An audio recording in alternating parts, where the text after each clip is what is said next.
نه مې شه دراله و یو کس ناجوړ و بیا ډاکټر ته ورغلي و ډاکټر ورته ویلي و چې دا کس خوشحاله ساتي خوشحاله ساتي نو کورنۍ یې دی خوشحاله ساتو ته یې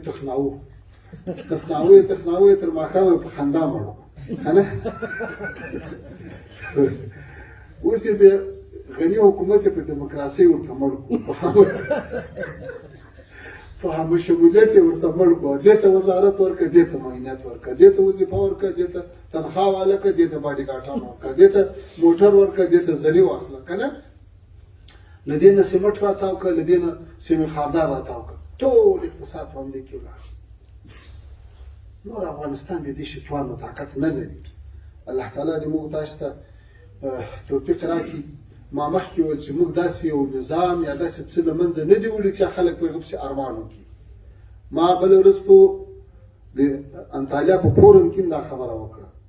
چې دنیا له موږ نه د نظامونو نمونې غواړي ماډل غواړي آیا یو داسې ماډل په افغانستان کې شته چې موږ ته یې پېښ کړي چې موږ هغسې ماډل ورته راولو د نور محمد تاریخ کې د کمونستانو کودتا غواړي که د حافظ الله امین قتل و قتالو غواړي او که د ببره کارمل اشغال ته زمینه سازي غواړي او که د نجیب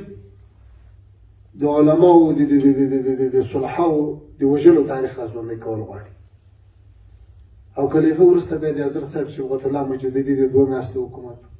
بیا د استاد رباني د 5 میاشتو حکومت بیا په هغه کې حل عقد شوراګانې وي بیا نه سره جوړېدل په کابل کې 6,000 انسانان یوازې په خپل منځي جنګو کې په شهادت ورسېدل کابل په کنډواله بدل شو بیا له هغه وروسته په بون کې یو څو کسان سره کېناستل دا اوس همشمول حکومت بیا له هغه وروسته د ډاکټر صاحب اشرف غني او ډاکټر صاحب عبدالله حکومت په یوه ورځ باندې به 2 رئیس جمهورانو د ریاست جمهوري قسم کاوه یو کال کې به نتیجه نه معلومېدله جنګ کېر یې په جوړېدو ستړی شو